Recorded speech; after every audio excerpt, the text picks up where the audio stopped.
Hello పిల్లలు, నా పేరేమి? సుబ్రహ్మణ్యం. మా పేరేమో ఎస్యూబి. చెప్పండి. ఎస్యూబి. సో మీరందరూ ఏ class sir? 6 to 9th. So మీరందరూ బాగా చదువుకుంటున్నారా? యా. సో మీరు పిల్లలు, ఆడపిల్లలందరూ బాగా చదువుతున్నారా? మా అమ్మ చిన్నప్పుడు లేపి మరీ చదివించేది 5 o'clockకి. సో మీ పేరెంట్స్ కూడా లెటర్ రాసి పంపిస్తాం, పొద్దున్నే లేపి చదివించండి. అవుతారా? పొద్దున్న చదివితే మంచిగా వస్తుంది, గుర్తుంటుంది ఎగ్జామ్కి. అర్థమైందా? జస్ట్ ఏ ఎగ్జామ్ వచ్చినా కూడా మీరు ఎప్పుడు వేస్తారు? 6కా 7కా? 5కి వేస్తారా? సో ఒకసారి ఆ రోజు పరీక్షది రివిజన్ క్విక్గా చేసుకోండి. తెలుసు కదా రివిజన్ అంటే? రివిజన్ అంటే ఏంటి? ఏమొస్తాయంటే ఒకసారి చేసేస్తే ఫ్రెష్ మైండ్లో మీకు గుర్తుంటుంది పరీక్ష. సో పరీక్షలన్నీ బాగా రాస్తారా? చదువుకుంటే ఏమవుతుంది? పెద్దాక మనం ఏమవుతాం? జాబ్ చేస్తాం. రైట్? మంచి జాబ్ ఏదో చేస్తాం. ఇంకా వస్తుంది చదువు వస్తే?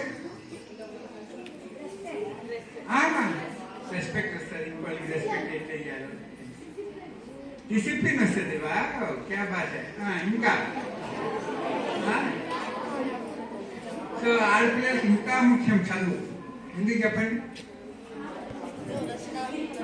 చెప్పండి. నేను మీరు చదువుకుంటే, పెద్దగా చదువుకుంటే, మంచిగా చదువుకుంటే మీకు ఎప్పుడప్పుడు ఫెయిల్ అవుతుంది, పిల్లలు పుట్టారు.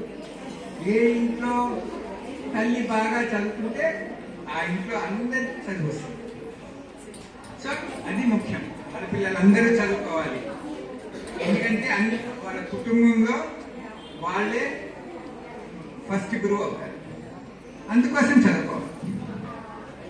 నెక్స్ట్ జనరేషన్ కోసం చదువు. దాని తర్వాత ఇంకా చదువుకుంటే ఏం లాభము? నేను చెప్పనా? మీకు మంచి ఏమిటి, చెడు ఏమిటి తెలుస్తుంది. సో మీరు డెసిషన్ అంటే తెలుసా? నేనే అరే ఈ సార్ బాగానే చెప్తున్నారు సార్. సినానిమ్స్ అయినా గుడ్. డెసిషన్స్, కరెక్ట్ డెసిషన్స్ తీసుకునే అవకాశం ఉంటుంది. ఇట్లా పోవాలా, అట్లా పోవాలా, ఇది తప్పు దారి, అది మంచి దారి. చదువుకుంటే హెల్ప్ చేస్తుంది. చివరికి నువ్వు ఎట్లా తప్పు చేయాలనుకుంటే తప్పు చేస్తావు, బట్ ముందు ఒకసారి ఆలోచిస్తావు. అనుకుని చదువుకోవాలి. చదువుకుంటే ఉద్యోగం తప్పకుండా వస్తుంది. ఏదో ఓకే నేను చదువుకుంటాను, దాని గురించి పెద్ద ఇప్పటి నుంచి ఆలోచించాను, కానీ చదువుకోవాలి. సో ఈ సమ్మర్ అయిపోయినాక, హాఫ్ డేస్ అయినాక మీ ఎగ్జామ్స్ ఇప్పుడు ఏప్రిల్ అన్నారు కదా? రైట్. సో అప్పటి వరకు మంచిగా ప్రిపేర్ చేయండి. మీరు ఎలాగో 5ంటికి చేస్తున్నారు కాబట్టి ఆ రోజు నెక్స్ట్ వచ్చే పరీక్షలు ఒకసారి రివిజన్ చేస్తావమ్మా. వంగటల్లి చేస్తావా? నా మాట విని అందరు చేస్తారా? యా. ఏంటి చేస్తారు? చదువుకుంటారు. సరే, ఎప్పుడు చదువుకుంటారు? 5 o'clock. యా, 5 AM తర్వాత ఓకే, ఒక హాఫ్ అన్ అవర్, గంట సేపు ఆ రోజు పరీక్ష చదువుకుంటాను. మీకు మంచి రిజల్ట్ రాకపోతే నేను నీట్లో చేస్తాను. ఓకే, నాకు పరిష్కారం. Okay, thank you. బాగా చదువుకోండి. Best wishes. సాయిరామ్.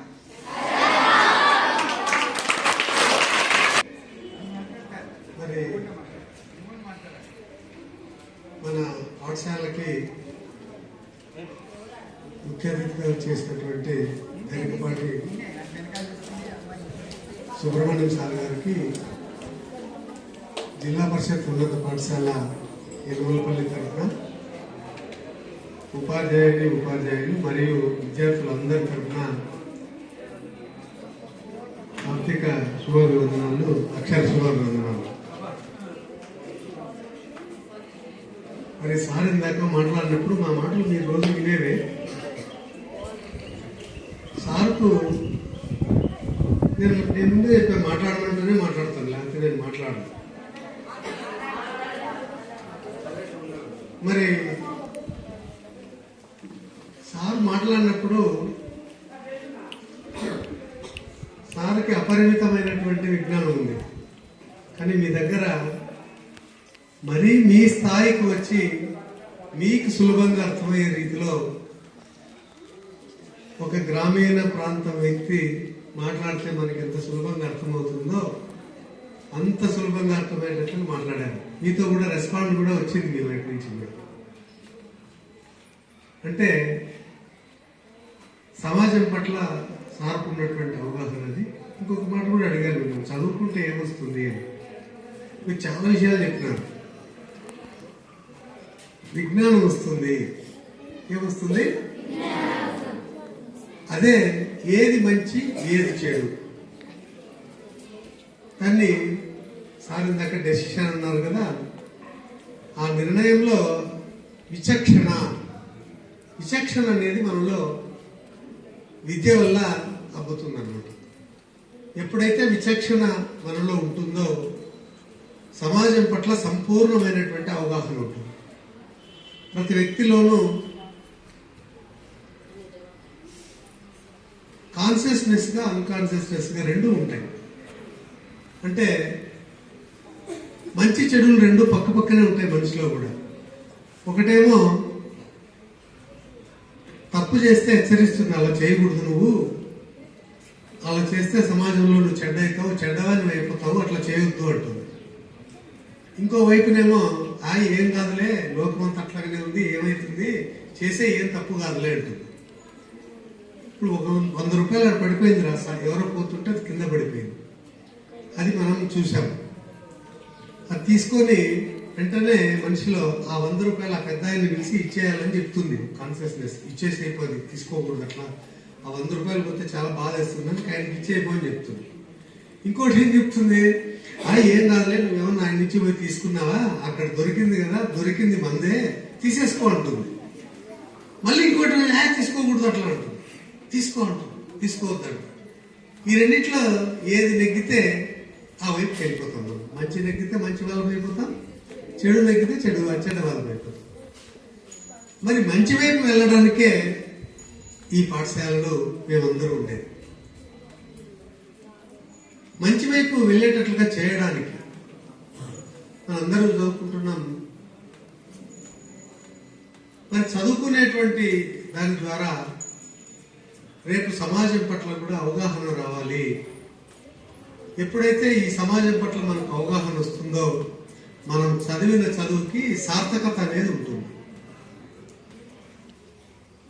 మరి ఎప్పుడు తీసుకోవడం అనేది కాదు, ఇవ్వడం కూడా, జాయ్ ఆఫ్ గివింగ్, ఇవ్వడం అనేది కూడా రావాలి. మీ దగ్గర ఏముంది ఇవ్వడానికి? ఉందా ఏమన్నా మీ దగ్గర? లేదా? ఉందా? ఉందా అంటే లేదంటే, లేదంటే ఉందంటారు. ఉందా లేదా? ఉంది. ఏది? మనసు, ఇవ్వాలనే మనసు. మనం ఇందాక చెట్లన్నీ పెట్టాము అక్కడ. ఈరోజు ఆర్డీఓ మేడం గారు వచ్చారు, ఇక్కడ గార్డెన్ పెడదామని చెప్పారు మేడం వాళ్ళు. అంటే అది ఇచ్చినట్లే ఈ సమాజానికి. మనం మంచి చెట్లు వేస్తే ఏమి ఇచ్చినట్లు? ఆక్సిజన్, నీడ, పండ్లు, పొలాలు ఇవన్నీ ఇచ్చినట్లే కదా. మరి ఏం లేదన్నారు ఇంత కొంతమంది, మా దగ్గర ఏం లేదని. మనకు మనసు ఉంటే మన దగ్గర ఏమైనా ఉంది ఇవ్వడానికి. మొదట మన పాఠశాల అంతా కొంచెం అపరిశుభ్రంగా ఉండింది, ఇప్పుడు బాగానే ఉంది కదా. మళ్ళీ నిన్న మొన్న సెలవు వచ్చి కొంచెం ఇదైంది అనుకోండి. ఎందుకు బాగుంది? మనందరూ దాన్ని శుభ్రం చేశాం. మరి మొన్నటి వరకు మనకు గేట్ లేదు కదా, మరి వెళ్ళి రావడానికి ఒక డిసిప్లిన్ కంట్రోల్ చేయడానికి వీలు లేకపోయింది.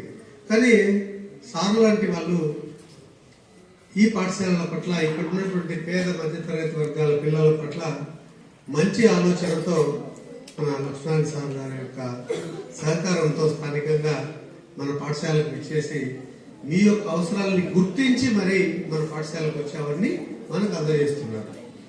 మరి అందజేసినటువంటి వాటిని సద్వినియోగం చేసుకోవాలి. అంటే ఉపయోగించుకొని తద్వారా ఏవైతే మనం తీసుకున్నామో వాటి ద్వారా మనం ప్రయోజనం పొంది మంచి భవిష్యత్తును పొందగలిగితే అలాంటి ఆలోచన మనలో కూడా రావడానికి అవకాశం ఉంటుంది. కలియుగ ప్రత్యక్ష దైవం మనందరికీ తెలుసు, శ్రీ వెంకటేశ్వర స్వామి. స్థానికంగా స్థానిక ప్రజల్లో నుంచినే ఒక దైవత్వంతో ఉద్భవించినటువంటి వ్యక్తి శ్రీ భగవాన్ సత్యసాయిబాబా గారు. మరి ఈ ఊరు అనేది ఒక 60-70 సంవత్సరాల క్రితం బాబా గారు లేకపోయి ఉంటే ఒక మారుమూల కుగ్రామంగా మిగిలిపోయి ఉండేది నాకు తెలుసు. కానీ ఈరోజు ప్రపంచవ్యాప్తంగా గుర్తింపు పొందేటువంటి అవకాశం మనందరికీ వచ్చిందంటే దానికి కారణం శ్రీ భగవాన్ సత్య సాయిబాబా గారు. మరి ఆయన ప్రవచించినటువంటి అంశాలని మహానుభావులు మన మాదిరి కాదు, గుర్తుంచుకొని మరి ఆయన ఏమైతే ప్రవచించాడో ఆ విషయాల్ని మనసులో ఉంచుకొని పేద ప్రజల పట్ల ఒక మంచి సదుద్దేశంతో అవగాహనతో మరి మన పాఠశాలకు రావడం, మన సౌకర్యాలు కల్పించడం.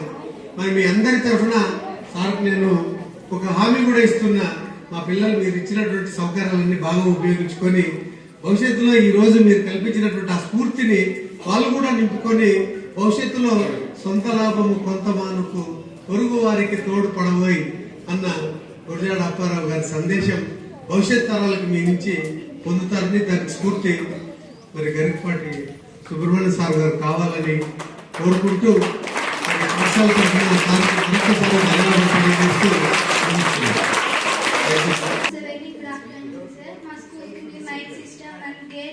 ఇంకా చాలా ఫర్నిచర్ ప్రొవైడ్ చేశారు. ఇవన్నీ ఇచ్చినందుకు సుబ్బు సార్ గారికి చాలా థ్యాంక్స్. మా స్కూల్కే కాకుండా ఇంకా చాలా స్కూల్కి ప్రొవైడ్ చేశారు. Thank you sir, thank you so much. మా పేరు హెచ్ఎస్ జెడ్పిహెచ్ స్కూల్ ఎనుమలపల్లి. సుబ్బు సార్కి చాలా థ్యాంక్స్. అంటే మాకు ఇన్ని రోజులు గేటు అంటే మాకు క్లీన్నెస్ ఇవన్నీ ఏమీ లేకపోయా. మాకు సార్ వాళ్ళు వచ్చినప్పటి ఇంకా కొంచెం స్కూల్లో డిసిప్లిన్ చాలా అంటే పద్ధతిగా ఎలా ఉండాలి, టీచర్ని ఎలా గౌరవించాలి, ఇలాంటి చాలా నేర్చుకున్నాము. చాలా థ్యాంక్స్. బాగా చదువుకుని మంచి సిటిజన్ గా అవుతాము.